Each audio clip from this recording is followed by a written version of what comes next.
Et bonjour tout le monde, ravi de vous retrouver pour l'émission du mardi 6 avril 2021. Alors le Bitcoin, lui, se stabilise et ne fait pas grand-chose. Depuis la semaine dernière, il est sur les 59 000 tout de même. Il a eu cette petite poussée qui l'a quasiment ramené sur un double top en daily. Mais on verra ça graphiquement après au cours de l'émission. L'Ether, lui, se situe sur ses 2130 dollars. Donc lui, effectivement, il a établi son nouvel ATH. Il a fait un nouveau sommet et on est peut-être prêt à repartir, notamment quand on voit son graphique par rapport au Bitcoin, on voit bien qu'il est sur un point pertinent d'achat. Enfin, on l'a même passé, on est même sur quelque chose qui a un petit peu rebondi, mais c'est pareil, on regardera ça graphiquement. Le Binance Coin, lui, également à 380 dollars. Donc, effectivement, la plateforme Binance, qui est adoptée par la plupart des gens, puisque c'est la plateforme que j'utilise moi de façon récurrente, et c'est probablement le cas de beaucoup de personnes. Et c'est aussi pour ça que le token prend de la valeur, et également parce que de nombreux projets se lancent aussi également sur la Binance Smart Chain. Et donc c'est tout bénéfique pour cette crypto-monnaie qui se situe en 3e position actuellement avec des performances énormes. Nous avons en 4e position Polkadot qui également était dans le top 100 il y a encore quelques mois et qui, regardez, aujourd'hui se situe très très haut. C'est la même chose, il y a beaucoup de projets qui se lancent sur Polkadot et donc le token est de plus en plus utilisé. C'est la raison de sa capitalisation importante et de sa valeur donc qui se situe sur les 44 dollars actuellement. Et derrière nous avons XRP, Cardano, Uniswap, Litecoin. Vous voyez, donc on va dire que le top 10 change assez régulièrement. Nous n'avions pas du tout le même top 10 il y a quelques mois, et donc c'est intéressant à constater. Regardez le Filecoin ici en 14e position, Theta en 12e position, voilà pour ça. Alors aujourd'hui, normalement c'est les mardis, je fais des vidéos sur les altcoins et j'analyse les 15 mèmes chaque mardi. Il se trouve que voilà, donc hier c'était férié, j'ai pas pu faire de vidéo, donc je vais décaler d'une journée et la vidéo sur les altcoins sera donc demain. Aujourd'hui on va se concentrer sur le Bitcoin, l'Ether, on passera à quelques altcoins éventuellement, notamment peut-être les plus capitalisés que l'on peut observer ici dans le top 10, et on verra demain pour les 15 que je fais habituellement. Alors vous le savez, sur la chaîne il y a des vidéos quasiment tous les jours, sauf les dimanches, j'en fais généralement 5 ou 6 par semaine. Donc il y a des analyses sur le Bitcoin, sur l'Ether, je fais des vidéos sur les altcoins, je fais des vidéos un peu plus spécifiques le jeudi pour les plus néophytes, pour essayer d'identifier des paliers d'achat, essayer de vous montrer un peu une stratégie qu'on peut adopter sur un investissement. Et j'avais créé un portefeuille fictif, effectivement, regardez, avec 10 000 euros de départ, donc je l'avais créé au mois de novembre. Vous pouvez retracer toutes ces vidéos là dans la playlist gestion de portefeuille. Et puis regardez, ce portefeuille se porte bien puisque j'ai pu acheter donc de façon fictive, bien entendu, toutes ces crypto-monnaies là. Il y en a 10. Tous les jeudis je les analyse. Regardez, aujourd'hui le portefeuille s'établit à 25 000 euros. Donc nous sommes passés de 10 000 à 25 000 avec des gains donc qui s'établissent aux alentours de 150% de ROI. Voilà, donc c'est également un tableau que je vous partage qui vous permet tout simplement d'entrer ce que vous avez sur chaque échange. Si vous pouvez avoir par exemple une dizaine d'échanges, même plus, vous pouvez en rajouter. Vous allez pouvoir mettre toutes vos propres crypto-monnaies. Vous allez pouvoir actualiser leur prix en temps réel, tout simplement. Vous regardez, vous avez juste à changer la valeur qui se situe ici sur la cellule F4, mise à jour des prix. Tous les prix se mettent automatiquement à jour. Vous allez avoir donc, comme je le disais, toutes vos cryptos. Si vous êtes suisse, vous allez pouvoir ici mettre des francs suisses. Et derrière, vous allez avoir un tableau de bord qui vous explique la répartition en pourcentage, leur valeur, donc la valeur de chacune de vos cryptos en euros et en dollars. Et puis, vous avez les petits camemberts qui vous disent, voilà, vous avez en bleu ici ce qui vous reste en euros à investir, en rouge les cryptos, et puis là, la répartition de chacune de vos cryptos. Donc sur ce portefeuille, on observe qu'il y a plus d'Ether que du reste. Il y a moins de Bitcoin puisqu'il n'y a pas eu beaucoup d'occasions. Il est monté assez fort, assez vite. Il n'a pas fait de retracement extrême non plus, donc il n'y a pas eu forcément beaucoup d'occasions d'en acheter sur ce portefeuille fictif. Voilà, je reparle de ça les 2 dernières minutes de vidéo pour ceux que ça intéresse, et on passe tout de suite pour l'émission du jour, juste après la petite introduction.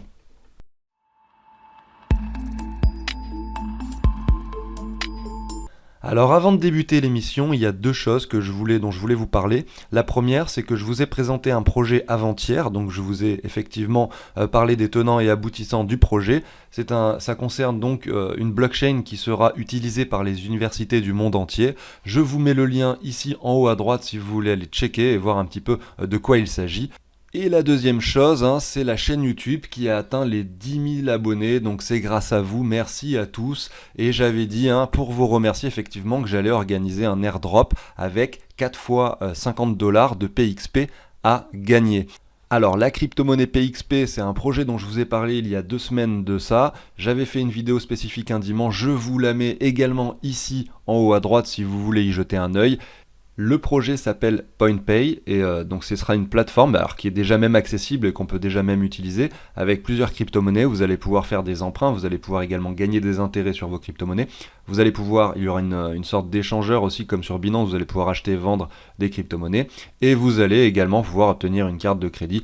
Il propose donc pas mal de choses. Alors pour pouvoir participer à cet airdrop et obtenir vos PXP, il faut simplement que vous mettiez un commentaire sous cette vidéo et que vous vous abonniez à la chaîne et que vous mettiez un petit like également sur cette vidéo, donc la vidéo d'aujourd'hui. La semaine prochaine, je vais donc revenir sur cette vidéo d'aujourd'hui. Je vais tirer au sort 4 personnes parmi les commentaires et vous allez être éligible pour recevoir vos 50 $ de PXP. Je vais simplement expliquer la semaine prochaine qui sont et je vais donc donner les noms des gagnants. Ces personnes-là devront m'envoyer un email avec leur adresse publique de PXP. Donc vous pouvez créer un compte sur la plateforme PointPay tout simplement et avoir votre adresse publique de PXP ou alors sur MetaMask en ajoutant le contrat du token. Voilà, si vous savez un petit peu comment ça marche. MetaMask, et puis derrière vous serez éligible pour recevoir vos PXP. Ceci étant dit, on enchaîne directement avec le Bitcoin pour commencer. Comme on peut le voir ici, les 20 000 $ lors de décembre 2017, regardez, il y a eu ce crash qui avait fait que le Bitcoin avait perdu 80% de sa valeur, donc attention, ce sont des choses qui peuvent arriver, 85% de perte après un bull run, et derrière, voilà, stabilisation du marché, compression, et là, nouvelle ATH, on casse l'ancien sommet, on vient chercher les 25 000, ensuite on monte chaque semaine, regardez, chaque bougie représente une semaine, et on monte très haut. On voit malgré tout que là, le marché est en train de se stabiliser un petit peu, on le voit, il y avait eu cette grosse bougie de purge à cet endroit-là, et derrière, vous voyez, on fait un nouvel ATH, mais on va pas bien plus haut, et on latéralise à nouveau. Ceci dit, on tient toujours cette trendline et on a, comme on a pu le constater lors de l'introduction, un Ether qui pousse plus haut. Aujourd'hui, regardez, il est à 2100 $, il était à 2130 tout à l'heure, il a perdu 40 $, voilà, mais on va aller voir son graphique juste après. Si on se met en daily sur le Bitcoin, donc comme je le disais, il y avait cette trendline qui était soutenue, regardez, on a même décidé de rebondir sur cette trendline, donc c'est une chose qui c'est vraiment très positif. Regardez, donc si je reprends cette montée ici, vous voyez, on est revenu chercher pile poil les 61,8. Donc ça, c'est simplement le pourcentage de retracement de cette montée-là que je dessine en jaune. Voilà. Donc on est revenu chercher les 61,8. On n'est pas allé dans la zone de rechargement, mais du coup, ça nous a permis finalement de rester sur cette trendline, qui est donc un peu plus long terme. Vous voyez, qui vient chercher les cours plusieurs fois. On a fait ici une petite sortie baissière pour la réintégrer juste après. Donc ce sont des choses qui arrivent effectivement. On l'a touché ici sur la mèche, on la touche à nouveau ici, on rebondit très fort. Donc voilà, tant qu'on est au-dessus de cette trendline, il n'y a rien qui nous dit que voilà, le Bitcoin est prêt à retracer. Ceci dit, il faut faire attention, vous le savez, perdre 35-40% de sa valeur pendant les bull runs, ce sont des choses qui arrivent. Donc là, il va simplement falloir observer si le marché est donc prêt. Alors je vais essayer de vous faire un petit peu le triangle habituel, est prêt justement à aller casser par le haut ce triangle, à chercher un nouvel ATH et justement peut-être aller chercher des niveaux beaucoup plus hauts directement, ou si peut-être potentiellement on est prêt à dessiner quelque chose d'un peu plus bearish. Regardez ici, on a quelque chose qui pourrait se dessiner comme ceci, je dis pas que ça va arriver, mais là, tant qu'on n'a pas cassé et qu'on n'a pas fait un nouvel ATH, on pourrait sans problème aller former ce M, aller casser cette trendline, aller chercher les 23,6 ici aux alentours des 48 000, plus bas aux alentours des 40 000, il va falloir surveiller ça. Et si jamais le marché est prêt à l'inverse, aller chercher donc des niveaux plus hauts, on aurait finalement ce W qui se formerait. Alors je vais vous le refaire un petit peu plus proprement. Vous avez vu le M, je vais vous redessiner donc le W. Vous voyez, donc effectivement, si on va chercher un nouvel ATH, on aurait quelque chose comme ceci, vous voyez, avec le retour au 61,8 qu'on vient de voir, et puis derrière un nouveau sommet, et là donc une cassure. Voilà, donc ça serait très propre. Et si on vient chercher, donc c'est pour ça que tant qu'on reste entre ces deux bornes, finalement, il n'y a rien d'alarmant. Et si on vient casser une de ces deux bornes, donc si on vient casser par exemple ici les 61 800 avec une clôture en daily, j'insiste, une clôture en daily au-dessus des 62 000 là on pourra se dire qu'effectivement ce W est confirmé. Si en revanche on vient clôturer en daily au-dessous des 50 000, on pourra se dire que dans un premier temps on est sûrement prêt à aller chercher plus bas, notamment les 48 000 ou les 40 000 $. Tant qu'on ne casse aucune de ces deux bornes, le Bitcoin peut être prêt, même si on casse cette trendline, à se stabiliser. Peut-être qu'on va stagner un petit peu plus longtemps entre ces deux bornes et qu'on va casser ni à la hausse ni à la baisse. Et dans ce cas-là, on pourrait avoir quelque chose d'assez bénéfique sur les altcoins et sur l'Ether qui, lui, en revanche, est en train de casser son ATH. Et on va aller voir ça tout de suite sur son graphique. Alors effectivement, le Bitcoin, lui, n'a pas fait de nouvelle ATH, mais l'Ether, oui. Et l'Ether, en plus, il a dessiné un W confirmé à cet endroit-là lors de cette bougie, et après cette confirmation, bim, grosse bougie haussière. Derrière, on revient tester la neckline. Quand dimanche j'ai fait ma vidéo, nous étions sur le retour de cette neckline, et je vous ai dit voilà, W propre, cassure, retour de neckline. On peut très bien aller plus bas, hein. Effectivement, on n'est jamais sûr de rien. Mais là, graphiquement, on a quelque chose de propre, en tout cas quand on le regarde par rapport au dollar, et on voit que le nouvel ATH donc, a touché approximativement les 2150 $, et à voir jusqu'où on peut monter, effectivement. Après, c'est open bar, hein, puisqu'il n'y a pas, il n'y a pas de graphique qui nous indique des résistances. La seule chose qu'on peut faire pour essayer d'identifier des résistances par là-haut, ça serait... Donc on va se mettre en logarithmique. Le travail que j'avais fait sur le Bitcoin pour identifier la target des 86 000, je vais le refaire ici sur l'Ether. On va aller voir ce que ça donne, puisque je ne sais pas si je l'ai déjà fait sur la chaîne, mais en tout cas je vais le faire maintenant avec vous. Donc si on se positionne comme ceci, on peut voir que nous avons les 123,6, les 161,8, excusez-moi, aux 2400 $ environ. Donc effectivement ça pourrait être une bonne première target au niveau des 2400 $. Et derrière, hein, si le marché décide de pousser un petit peu plus haut, et si effectivement on a un Ether qui pousse, puisque vous le savez, on est encore pas très loin de l'ancien ATH, alors que le Bitcoin lui a déjà fait x3. Ça voudrait dire que si lui l'Ether fait x3 également par rapport à son ancien ATH, nous irions, hein, regardez, en étant à 1500, donc ça ferait environ 4500 $. Et donc voilà, le deuxième niveau pertinent, les 3800 $ ici. Et derrière, hein, le quatrième, donc le troisième niveau pertinent, les 423,6 aux alentours des 6000 $. Donc à voir si justement l'Ether est prêt à faire cette poussée qui lui permettrait finalement de rattraper son retard qu'il a pu accumuler ces derniers mois par rapport au Bitcoin. D'autant plus que du coup, si on regarde son graphique par rapport au Bitcoin, alors je vais le faire ici avec vous, hein.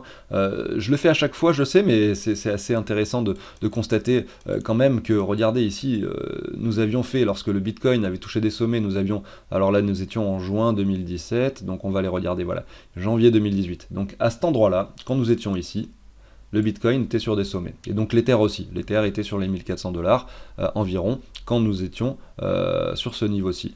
Ensuite, nous avons crashé, le Bitcoin lui a retracé, l'Ether a retracé également encore plus que le Bitcoin, puisque regardez par rapport au Bitcoin, il perd de la valeur. Et là, on commence à dessiner quelque chose d'intéressant depuis le mois de septembre 2019. Donc c'est quand même pas tout récent, hein, ça fait quand même déjà 1 an et demi qu'on est en train de dessiner quelque chose sur l'Ether qui ressemble à quelque chose qui nous dit que potentiellement il pourrait performer par rapport au Bitcoin, notamment parce qu'on constate des W qui sont confirmés, quelque chose d'assez haussier, une trend haussière, et nous sommes revenus toucher. Alors je vais passer en daily, on va se remettre un petit peu ça correctement. Et effectivement, on a eu cet excès baissier à cet endroit-là, hein. Regardez, c'était au mois de décembre, hein, quand le Bitcoin a décidé de performer énormément très très vite, bah effectivement l'Ether lui n'a pas suivi, hein. Ça se voit puisqu'on allait chercher des niveaux plus bas que cette trendline. C'était également le cas ici. Mais si on reprend quand même les points bas, hein, regardez ici le bottom ici, le bottom ici, et ici également, regardez, et là on vient le retoucher également une dernière fois. Donc peut-être que là, on est prêt justement à aller chercher ce niveau-ci, vous voyez, donc aller chercher le haut de cette trendline qui est dessinée, hein, à cet endroit-là, vous voyez, qu'on pourrait venir étendre comme ceci, regardez, qui vient chercher les tops à chaque fois. Donc ça serait assez pertinent, et regardez déjà, rien qu'en passant donc de ce niveau-là à ce niveau-là, l'Ether a quand même pris 4 ou 500 $. Donc effectivement, si par rapport au Bitcoin, on continue à prendre de la valeur, et que l'Ether, lui, est prêt à remonter sur ses niveaux précédents, même si on a un Bitcoin qui stagne, qui se stabilise et qui ne fait rien, comme je disais tout à l'heure, voilà, c'est une possibilité, c'est pas sûr que ça arrive, mais si on reste coincé entre ces deux bornes, on pourrait tout de même avoir un Ether qui, lui, hein, regardez, continue sur sa poussée. Alors on peut quand même nous faire quelque chose avec des retracements, on va pas forcément en ligne droite sur le sommet, mais regardez ici, on peut sans problème continuer à pousser et avoir un Ether qui prendrait de la valeur par rapport au Bitcoin dans les prochaines semaines, dans les prochains mois, pour revenir chercher ce niveau-ci. Si jamais on a un Ether qui est très bullish avec quelque chose de fondamentalement très intéressant, peut-être avec la scalabilité qui sera améliorée, avec, voilà, vous savez, il y a toujours des nouveaux projets, il y a toujours des nouvelles choses avec Ether, et ben on pourrait peut-être, qui sait, avoir un token qui lui vient casser cette trendline. Et si ça arrive, on pourrait aller très rapidement, hein, sur des niveaux supérieurs, et là ça serait un petit peu la folie. Mais malgré tout, il faut toujours rester prudent, il faut savoir limiter ses risques, il faut savoir se payer et prendre des profits, et donc évidemment, hein, lorsqu'on va arriver sur ce niveau-là, pour ma part en tout cas, ça me semblera pertinent, si on y va, hein, de revendre une partie, au moins pour me payer et récupérer ma mise de départ, parce qu'on sait jamais, on peut très bien revenir finalement par le bas et aller venir chercher cette trendline, et qui sait, peut-être même la casser, on n'est jamais sûr de rien, et donc il faut savoir se payer au bon moment.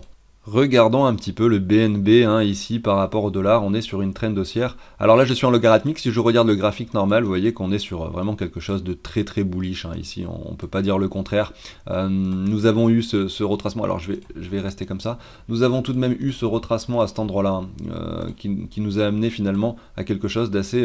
regardez, on a quand même fait 50% hein, sur le Fibo, donc on a quand même perdu, donc il a quand même perdu 50% de sa valeur, hein, le token ici en l'espace d'une semaine. Hein. Donc effectivement, quand on monte très fort, il faut être prudent. Et les personnes qui ont acheté là ont dû attendre finalement 2 mois avant d'être à nouveau en gain.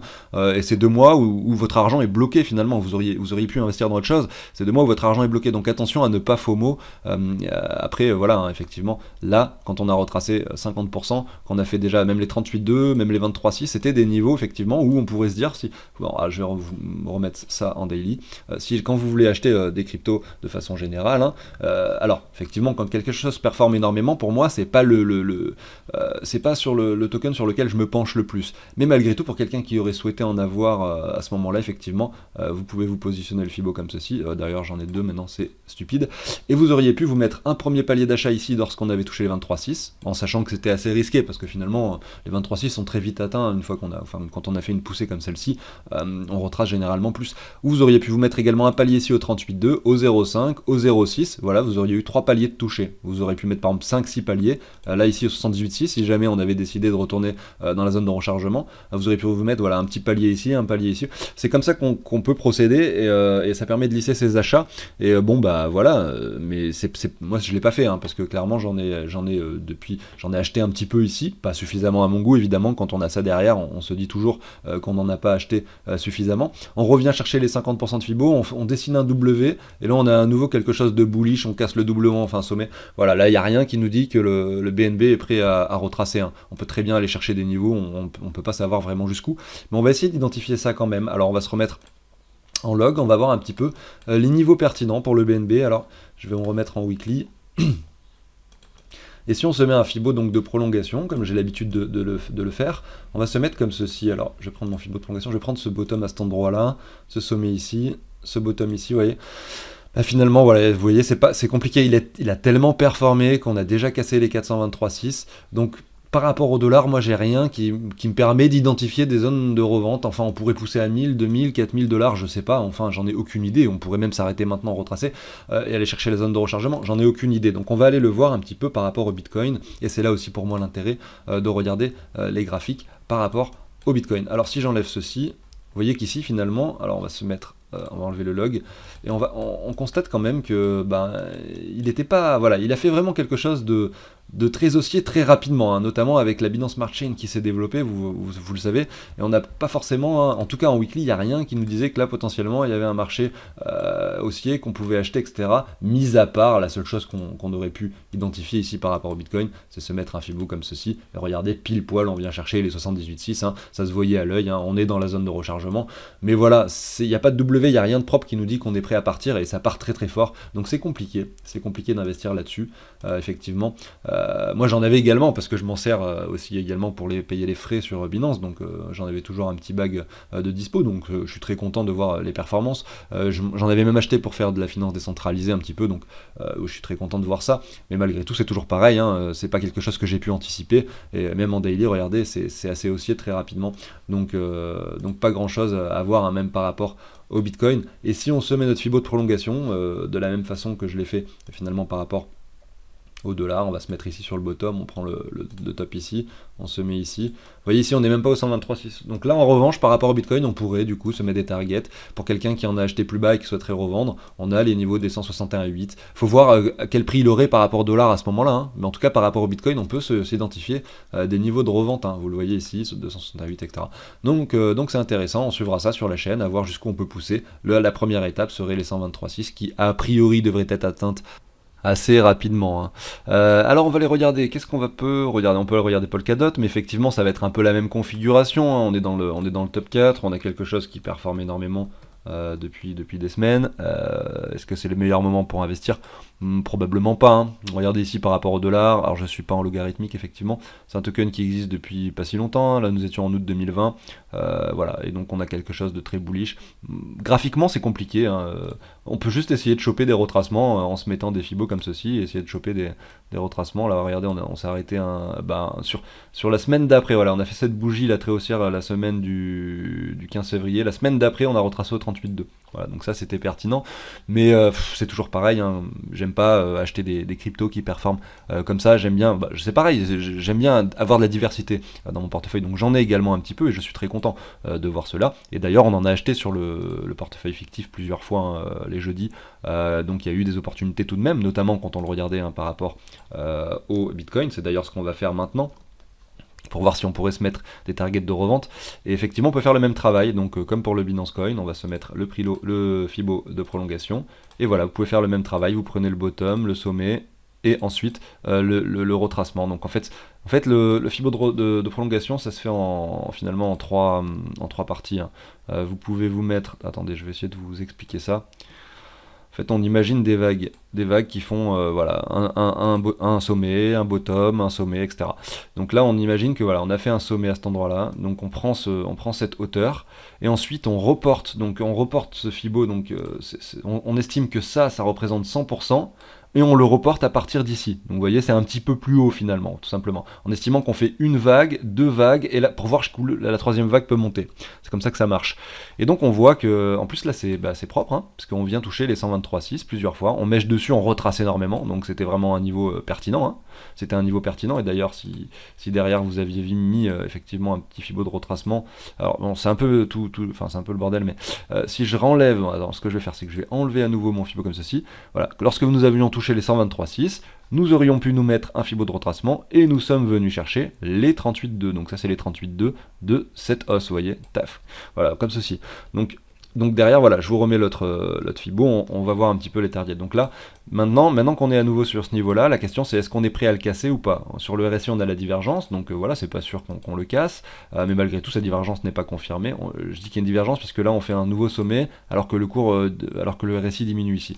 Donc il faudrait effectivement qu'on vienne chercher un nouvel ATH, qu'on casse et qu'on clôture en weekly au-dessus donc de ce niveau des 76 000 Satoshi, et derrière, on pourrait très facilement et très rapidement aller chercher les 161,8, et là, on verra quelle valeur il aurait par rapport au dollar, par rapport, simplement si le Bitcoin ne stagne et qu'il ne fait rien et que dans 2 semaines on monte à ce niveau-là, par rapport au dollar il aura pris 23% vu que le Bitcoin n'aura pas bougé. Et puis voilà, derrière après il y a les targets supplémentaires au 261,8. Alors là ça nous ferait une performance un peu plus élevée, hein, pour quelqu'un qui l'aurait acheté par ici en bas, donc là effectivement on aurait 80%, mais pour quelqu'un qui l'aurait acheté ici en bas, hein, ça ferait une performance mais monstrueuse, on serait déjà à x6, x7 pour un token aussi capitalisé. C'est vraiment pas rien, hein, c'est vraiment quelque chose d'assez énorme. Voilà pour le DOT. Donc effectivement on est sur des niveaux de vente, on n'est pas sur des niveaux d'achat, c'est quelque chose qu'il faut notifier, et on le constate à la fois quand on le regarde par rapport au Bitcoin et à la fois quand on le regarde par rapport au dollar. Quelle crypto-monnaie a peut-être un peu plus retracé, sur lesquelles il y aurait des opportunités ici dans le top 10, forcément il n'y a pas grand chose. Aujourd'hui je me concentre effectivement sur le top 10 pour vous montrer, hein, pour faire un peu différemment de d'habitude, où d'habitude je vous montre principalement les points d'achat, j'essaye de regarder que les cryptos où il y a des points d'achat, et je vous montre pas les points de revente. Là je le fais, voilà, je vous dis voilà, regardez comment vous pouvez regarder un petit peu et calculer vos points de revente éventuellement sur vos cryptos, que ce soit Theta si vous en avez, que ce soit Chiliz, Uniswap, celles qui ont performé, essayez de regarder où est-ce que vous pouvez revendre, notamment pour récupérer au moins votre mise de départ et être tranquille et vous dire voilà, bon au moins je suis sûr de ne pas perdre d'argent sur ce marché. Je vais finir l'émission du jour avec le Ripple, et regardez, le Ripple nous fait quelque chose d'intéressant. En tout cas, quand on le regarde par rapport au Bitcoin, c'est intéressant. On a cette trendline, regardez, qui vient chercher plus ou moins le bottom à cet endroit-là, ici à cet endroit-là. Là, regardez, qui vient chercher les sommets ici. Là, on vient tout près de cette trendline, on vient la retester. Est-ce que justement, on est prêt, justement, maintenant qu'on est en train de casser ce W, il va falloir attendre la confirmation et la clôture de la fin de la semaine, mais est-ce qu'on serait prêt potentiellement à nous dessiner quelque chose comme ceci avec une cassure de trendline? Alors, ça avait été le cas ici, on a retracé aussitôt parce que c'était l'histoire des Spark tokens, etc. Donc, mais voilà, là, peut-être qu'il y a quelque chose qui se passe sur le Ripple, hein, peut-être. En tout cas, par rapport au dollar, il est quasiment à $1. Donc, vous voyez, on est sur une performance assez intéressante sur le Ripple par rapport au dollar également. On va aller voir le graphique juste après, hein. Par rapport au dollar, on constate qu'il est très haut, donc c'est dur d'imaginer des choses. Mais quand on le regarde par rapport au Bitcoin, on peut se dire que potentiellement, on n'est que sur les débuts en fait. On peut le regarder par rapport au dollar et se dire ah c'est déjà super haut, etc. Mais en fait, quand on regarde ce graphique, on se dit que potentiellement, on peut très bien venir casser cette trendline, aller jouer dessus, former un W un petit peu plus gros comme ceci avec la cassure, et là chercher des niveaux beaucoup plus hauts, revenir ici, qui sait, dans cette zone de rechargement étendue très très longue, très très grosse, qui nous situerait ici entre 5000 et 8000 Satoshi, ça ferait un token. Donc par rapport au prix actuel, je me base vraiment sur le prix actuel, ça nous ferait 200, entre 200 et 400%, donc entre x3 et x5, grosso modo, si on revenait sur ces niveaux-ci. Et ça reste des niveaux assez bas, on pourrait très bien aller chercher encore plus haut. Voilà, moi c'est un projet en lequel je crois beaucoup, et j'en ai parlé plusieurs fois sur la chaîne. Je le fais a priori tous les jeudis parce qu'il fait partie du portefeuille fictif. Et si on le regarde par rapport au dollar, effectivement, on voit qu'on reprend de la valeur, qu'on reprend de la vigueur, qu'on a quelque chose qui se dessine, des W. Là, on a eu cette purge, certes, mais on est en train de dessiner quelque chose. Et là, on fait un nouveau sommet, on vient s'appuyer sur ce niveau de résistance désormais. Donc, c'est voilà, à voir ce qui va se passer. On a deux niveaux de résistance, notamment ici, par rapport au dollar, on le constate, puisque nous sommes sur ces anciens niveaux. Regardez, le cours avait joué plus. En fait, quand le cours latéralise, et en fait, quand le cours c'était. Enfin, excusez-moi, j'ai du mal à m'exprimer. Le Ripple s'était échangé de nombreuses fois sur ce niveau-là. Ce qui veut dire qu'il y a beaucoup de gens qui sont potentiellement qui ont acheté du Ripple à cet endroit-là et qui attendaient qu'on revienne sur ces niveaux-ci pour pouvoir le revendre et finalement ne pas perdre d'argent. Ça fait peut-être, là on était en février 2018, il y a peut-être des gens qui sont là depuis 2 ans à se dire j'attends qu'on revienne sur le niveau précédent, je le revends et j'en parle plus parce que j'en ai marre, ça fait 2 ans que j'en ai marre, et dès que je peux le revendre au prix que je l'ai acheté, je le revends au prix que je l'ai acheté. Et donc ce sont des personnes qui potentiellement vont faire jouer cette résistance en tant que résistance, c'est-à-dire que les gens vont revendre, ces personnes-là vont revendre et vont faire en sorte que le cours du coup ait du mal à passer ce niveau-là. Malgré tout, si on passe ce niveau-là, on n'a pas de problème à aller chercher quelque chose de beaucoup plus haussier. Et en plus, ça correspond, comme je vous le montrais juste avant, au Ripple par rapport au Bitcoin avec, alors effectivement, j'ai toujours tous mes traits qui sont légèrement ennuyants ici, mais ça correspondrait, vous le voyez ici, au Ripple qui reviendrait potentiellement sur cette trendline de longue durée, voilà. Donc on a quand même ces deux niveaux qui représentent une résistance, que ce soit par rapport au dollar ou par rapport au Bitcoin. Donc c'est intéressant à constater, on va suivre ça avec attention, et si jamais on est prêt à s'en affranchir, pourquoi pas aller chercher des niveaux beaucoup plus hauts sur cet actif. Nous arrivons sur la fin d'émission, merci à tous de m'avoir écouté. Je vais maintenant vous parler à nouveau du tableau que je vous partage. Ceux que ça n'intéresse pas, n'hésitez pas à quitter la vidéo, et voilà, on se retrouve de toute façon demain pour une nouvelle émission, et merci beaucoup. Et pour les autres, alors je retourne sur le tableau. Alors effectivement, il affiche des erreurs, vous voyez une erreur sur le XRP, donc ce sont des choses qui arrivent quand vous allez ouvrir votre tableau. Il suffit de mettre à jour, comme je vous le disais tout à l'heure, le prix des cryptos, donc de cette façon-là. Voilà, donc c'est à jour. Vous pouvez également les mettre à jour manuellement, c'est-à-dire une à une, donc simplement en changeant la valeur qui est ici à gauche. Voilà, vous voyez, si j'avais voulu, j'aurais pu mettre à jour simplement le Ripple. Alors, qu'est-ce qu'il y a à dire en plus? C'est que si vous décidez donc de payer pour obtenir le tableau, vous allez obtenir instantanément le lien de téléchargement, et vous allez recevoir également instantanément un mail avec un tuto vidéo qui vous permet simplement de mettre en place, qui vous explique comment récupérer le script pour mettre à jour les prix, tout simplement. Alors c'est un tableau qui se met en place sur Google Sheet et sur le Drive de Google uniquement, ça ne fonctionnera pas sur Excel. Vous pouvez l'avoir sur Excel, mais vous n'aurez pas la mise à jour automatique des prix, vous allez devoir entrer tous les prix manuellement, donc voilà, c'est pas optimal, on va dire. Donc ensuite, vous allez donc, comme je le disais tout à l'heure, mettre toutes les cryptos que vous avez sur chaque échange, et vous allez pouvoir mettre ici tous les virements que vous avez fait. Par exemple, vous avez viré 1000 € tel jour, 1000 € tel jour, etc. Ça fait la somme, et donc en fait, ça vient récupérer ce que vous avez investi au départ, ça le compare avec votre portefeuille crypto, et puis ça vous dit vos gains en fait. Voilà, donc 15 000 € de gains sur les 10 000 € de départ qui étaient investis, donc il y a 25 000 € sur le portefeuille actuel. Alors il n'y a pas la possibilité encore sur ce tableau de marquer quand est-ce qu'on a vendu et quand est-ce qu'on a acheté, mais à chaque fois que vous allez faire un achat ou une vente, par exemple ici sur le Bitcoin, vous allez en vendre 0,01, et bien vous allez tout simplement ici retirer, vous allez mettre simplement la valeur que vous avez à un instant T sur votre portefeuille, une fois que vous avez refait la revente, et vous allez rajouter des euros ou des USDT ou des USDC tout simplement. Donc c'est comme ça que le tableau vous le mettez à jour finalement, et ça vous dit en instant T, en instant réel du coup vos gains, etc. en fonction de ce que vous avez. Voilà, j'espère que c'est clair, n'hésitez pas à me poser des questions au besoin. Et je vous souhaite à tous une agréable journée. Merci beaucoup de m'avoir écouté. Pour rappel, vous avez le lien pour les donations dans la description de cette vidéo. Et on se dit à très bientôt sur la chaîne. Salut tout le monde!